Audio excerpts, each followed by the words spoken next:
Welcome to Siddhivinayak Education Institute.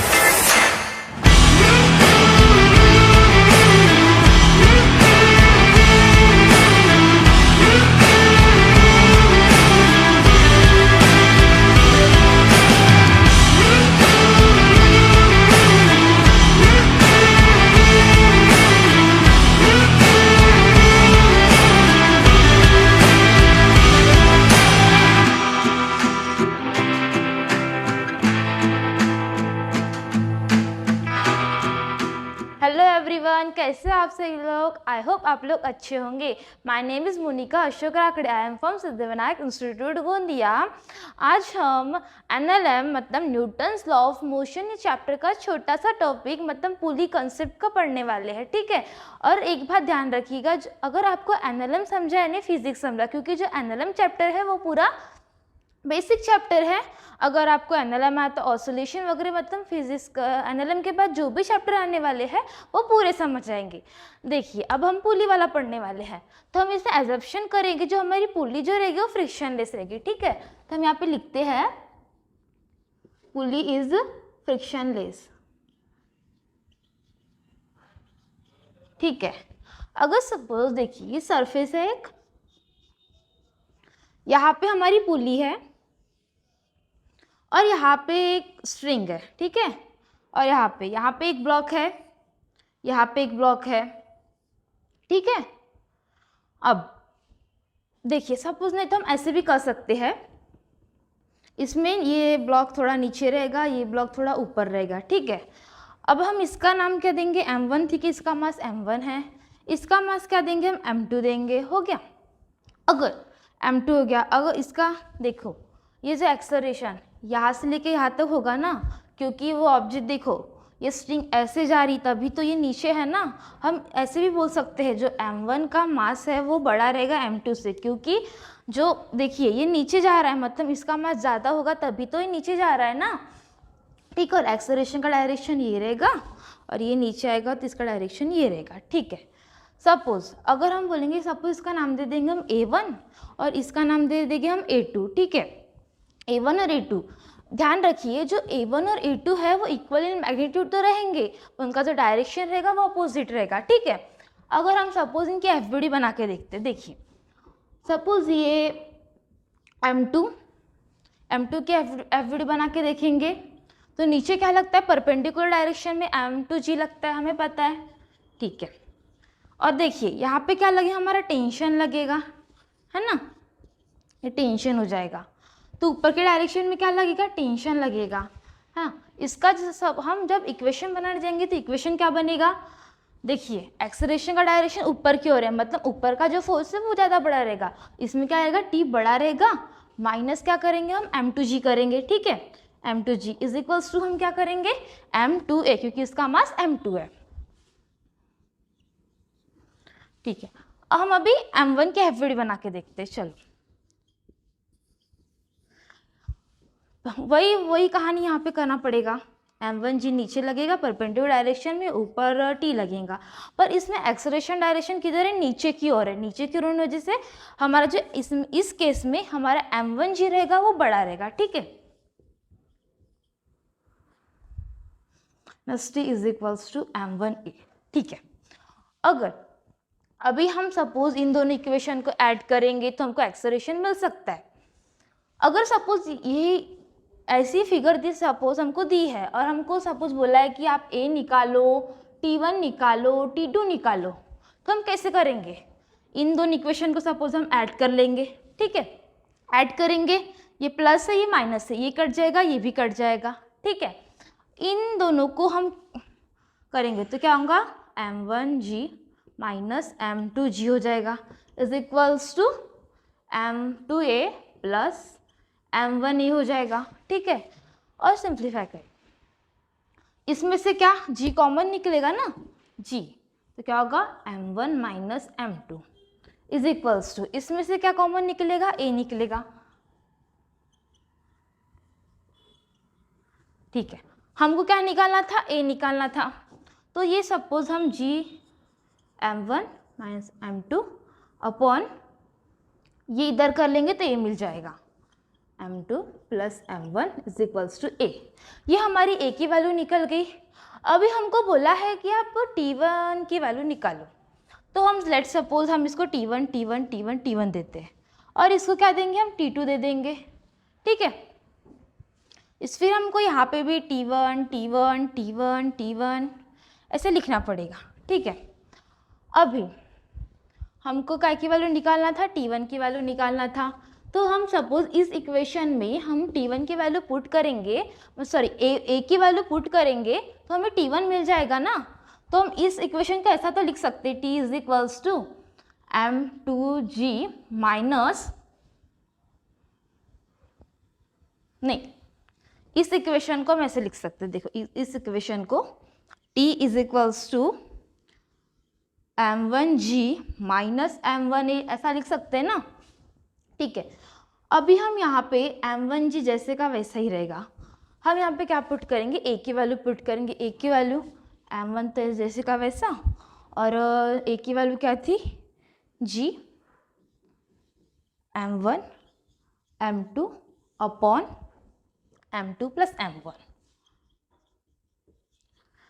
हम इसको solve करेंगे तो हमें क्या वैल्यू मिलेगी, t इज इक्वल्स टू ये इससे मल्टीप्लाई होगा m1 प्लस m2g माइनस फिर इससे भी मल्टीप्लाई होगा plus m1 square plus m1 square g, फिर ये माइनस प्लस क्या होगा, माइनस हो जाएगा, माइनस m1 स्क्वायर g और इसका माइनस माइनस प्लस हो जाएगा तो plus m1 plus m2g upon m2 plus m1 हो जाएगा। ठीक है, अब ये m1 square g plus m1 square g minus m1 square g ये कैंसिल हो जाएंगे। ठीक है, अभी इन दोनों को ऐड करें तो क्या मिलेगा, 2m1 m2g upon m1 plus m2 लिख सकते हैं। ठीक है, अभी हमको सपोज यहाँ पे बोला कि अभी t2 भी निकालो बोल रहा है। t2 तो देखो यहाँ पे था, फिर ये दो पार्ट में डिवाइड हुआ है तो इसको और इसको मिला के हमारा t2 होगा। और देखिए यहाँ का टेंशन तो सेम रहेगा ना, तो हम ऐसे लिख सकते t2 is equals to t1 plus t1, t1 plus t1 क्या होगा, 2t1 हो जाएगा। तो हम इसको 2 से मल्टीप्लाई कर देंगे तो हमारा क्या निकल जाएगा, t2 निकल जाएगा। ठीक है, अभी हम दूसरा केस पढ़ेंगे जिसमें क्या होगा, हमारे जो ब्लॉक मतलब यहाँ पे 2 ब्लॉक थे, वहाँ पे हमारे 3 ब्लॉक रहेंगे। ठीक है,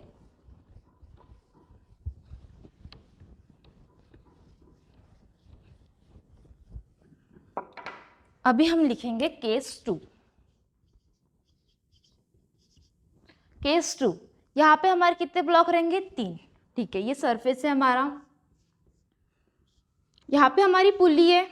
ठीक है, यहाँ से नीचे आया, ये एक हमारा ब्लॉक है, और ये जो स्ट्रिंग है इसमें हमारे कितने ब्लॉक रहेंगे, इसमें हमारे 2 ब्लॉक रहेंगे। ठीक है, इसका मास सपोज हम m1 लेते हैं, इसका मास m2 लेते हैं और इसका मास m3 लेते हैं। ठीक है, तो इसमें जो टेंशन लगेगा वो तो थोड़ा 3 टेंशन हो गए ना, इसमें जो टेंशन लगेंगे वो यहाँ पे जो टेंशन लगेगा वो सपोज हम टी ले लेते हैं। यहाँ पे जो टेंशन लगेगा वो T1 रहेगा, यहाँ पे जो टेंशन लगेगा वो T1 रहेगा। ठीक है, पर देखिए इसका टेंशन सेम नहीं रहेगा क्योंकि ये ब्लॉक है यहाँ पे, फिर इसका दूसरी स्ट्रिंग यहाँ पे आई है। ठीक है, इसका जो टेंशन रहेगा वो क्या रहेगा, T2 रहेगा, समझो। ठीक है, अगर इसका हम FBD बना के देखते हैं, हम इसका FBD बनाने जाएंगे तो अलग अलग सबकी FBD बनेगी। m1 सपोज m1 की FBD हम बनाने जा रहे हैं तो उसकी FBD क्या बनेगी, हाँ इसमें सबसे पहले बात ध्यान रखिएगा, इसका एक्सेलरेशन का डायरेक्शन ऐसा और ऐसा जाएगा, क्योंकि देखिए ये दो ब्लॉक है वो नीचे की ओर जा रहे हैं ना, नीचे की ओर जा रहे हैं, मतलब ये ब्लॉक ऐसा जा रहा होगा और इनका मास तो ज़्यादा होगा एज कम्पेयर टू डैट। ठीक है, हम नीचे परपेंडिकुलर डायरेक्शन में क्या लगती है, अभी इसमें m1g लगेगा, ऊपर क्या लगता है, टेंशन लगेगा। हम अभी इसका इक्वेशन बनाने जाएंगे। इक्वेशन क्या बनेगा हमारा, देखिए एक्सेलरेशन डायरेक्शन अभी इस केस में ऊपर की ओर है, मतलब ये जो रहेगा वो बड़ा रहेगा, ठीक है। t minus m1g is equals to m1a हो जाएगा, ठीक है। अभी हम m2 की एफ बना के देखते हैं, यहाँ पे बना के देखते हैं ना। इसकी एफ क्या बनेगी, m2g बनेगी नीचे की ओर, ऊपर का क्या लग रहा है, ऊपर तो t लग रहा है, ठीक है। इसमें नीचे की ओर क्या लग रहा है, m3g लग रहा है, और इसमें ऊपर की ओर क्या लगेगा, टेंशन तो लगेगा, यहाँ पे दिया ही है, ठीक है। अभी हम इसका इक्वेशन बना के देखते हैं। पहले का तो इक्वेशन बन गया, सेकंड का इक्वेशन क्या बनेगा, m2g, हाँ m2g माइनस t1 बनेगा इज इक्वल्स टू m2a बनेगा, ठीक है। और इसमें इसका इक्वेशन क्या बनेगा, m3g का, नहीं एक बात ध्यान रखिएगा, इसमें m2g का जब हम इक्वेशन बनाने जाएंगे, इसमें नीचे की डायरेक्शन में और क्या लग रहा है, t2 भी तो लग रहा है ना, तो m2g प्लस t2 भी लेना पड़ेगा, क्योंकि नीचे की डायरेक्शन में एक t2 भी लग रहा है, प्लस t2 लेना पड़ेगा, minus t1 is equals to m2a, ऐसे सेकंड इक्वेशन बनेगा। इसका इक्वेशन बनाने जाएंगे तो कैसे बनेगा, इसका m3g नीचे की ओर है तो minus t2 is equals to m2a लगेगा, ठीक है।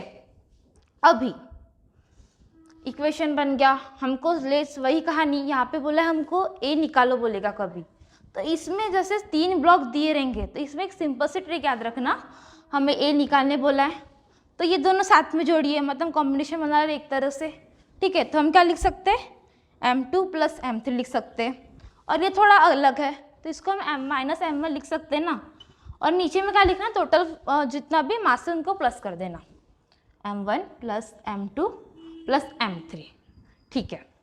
ये तो आई होप आपको अच्छे से समझा होगा। अभी हम कुछ एग्जाम्पल करके देखते हैं जिससे आपको और अच्छे से क्लियर हो जाएगा।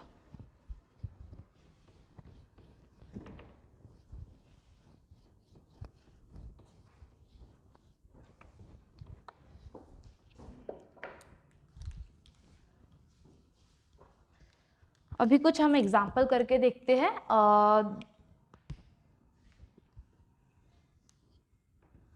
लेट्स सपोज, हाँ ये कोई सरफेस है, ऐसे ऐसे यहाँ पे हमारी कोई ऑब्जेक्ट है, मतलब एक ब्लॉक है समझ लो, यहाँ पे हमारी एक पुल्ली है, ठीक है। नीचे एक ब्लॉक है, नीचे भी एक ब्लॉक है, इसका मास सपोज हम m1 ले लेते, इसका मास हम m2 ले लेते, यहाँ पे एक स्ट्रिंग है हमारी, ठीक है। देखिए इसमें टेंशन तो लगेगा, यहाँ पे भी t लगेगा, यहाँ पे भी t लगेगा, ठीक है, t तो लगेगा ही, पर इसमें इस डायरेक्शन में कोई फोर्स लग रहा है क्या, नहीं लग रहा है ना, तो इसमें क्या हो जाएगा, t is equals to m1 हो जाएगा, ठीक है। इसमें इसके नीचे क्या लगेगा, m2g लगेगा, ठीक है। और एक्सेलरेशन डायरेक्शन कैसे रहेगा, ऐसे और ऐसे रहेगा, क्योंकि जो ये ब्लॉक है नीचे आ रहा है ना, मतलब एक्सेलरेशन डायरेक्शन कैसे रहेगा, नीचे की ओर रहेगा।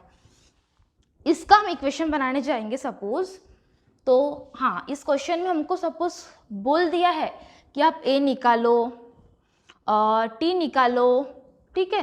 तो सबसे पहले क्या करना है, इक्वेशन बना के देखना, और जिससे क्या निकलता है वो देखना। तो हमने पहला इसका इक्वेशन ये बना, t की वैल्यू तो निकल गई, पर हमको a की भी वैल्यू निकालने बोला है, तो a की वैल्यू निकालने के लिए हम क्या करेंगे, सेकंड इक्वेशन क्या है वो भी देख लेते हैं, ठीक है। ये m2g minus t1 t is equals to m2a हो जाएगा, ठीक है। अब ये t की तो वैल्यू हमें दी है, हम यहाँ पे पुट कर सकते हैं ना, तो ये m2g minus m1a is equals to m2a हो जाएगा, ठीक है। अभी जो हमको क्या निकालना है, a निकालना था, तो ये m2g जैसे का वैसे रहेगा, इधर जाके ये क्या हो जाएगा, प्लस हो जाएगा, और इनसे कॉमन निकालेंगे तो क्या होगा, m1 प्लस m2a हो जाएगा, ठीक है। अब हम ये m1 प्लस m2 इधर ले जाएंगे तो हमारी a की तो वैल्यू निकल जाएगी, तो m2g upon m1 plus m2 is equals to a हो जाएगा, ठीक है।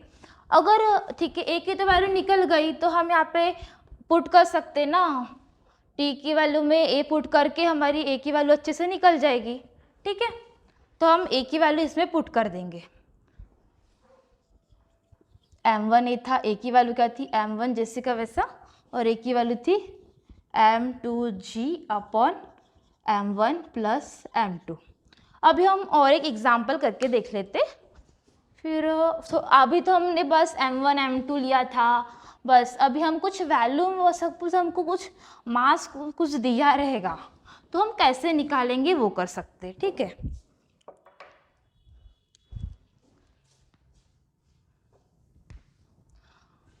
लेट्स सपोज ये एक सरफेस है, यहाँ पे हमारी पुली है और नीचे एक का जो मास है वो 6 kg है, ठीक है। और इसमें इसका जो मास रहेगा वो 10 kg है, इसलिए तो वो नीचे है ना। एक्सेलरेशन डायरेक्शन कैसे रहेगा, ऐसा रहेगा।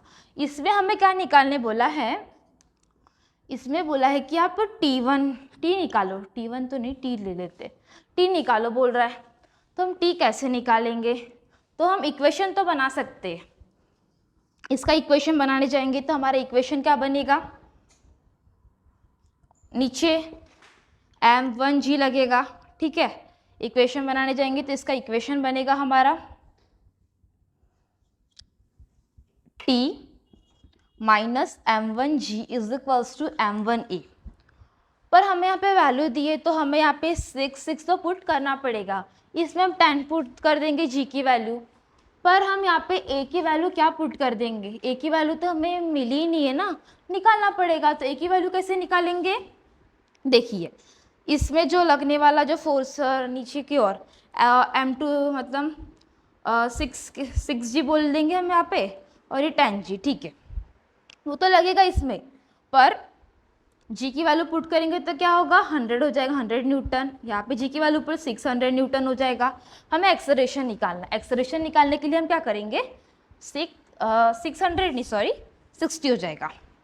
हम यहाँ पे ये नीचे इसका फोर्स ज़्यादा रहेगा तो यहाँ पे हम करेंगे 100 माइनस 60 अपॉन टोटल मास कितना है, 6 + 10 16 हो जाएगा, ठीक है, 40/16 हो जाएगा, हो गया। अब हमें t की वैल्यू निकालना है ना, g की वैल्यू क्या है, m की वैल्यू क्या है 6 है, 10 माइनस 6 इंटू 40/60 हो जाएगा, ठीक है। तो ये इधर जाएगा 6 इंटू ये सब हम यहाँ पे क्रॉस मतलब काट लेते इसमें, ये 10 से जाएगा 4 10 सा 4 4 सा, ठीक है। ये कितना हो जाएगा 60 अपॉन 4, इधर जाके क्या होगा, ये प्लस होगा, plus 60 t is equal to, हम इसे सॉल्व करेंगे तो हमारी जो वैल्यू निकलेगी वो 75 निकलेगी। आई होप आपको हमारा वीडियो अच्छा लगा होगा। Please like share and subscribe our channel. Thank you.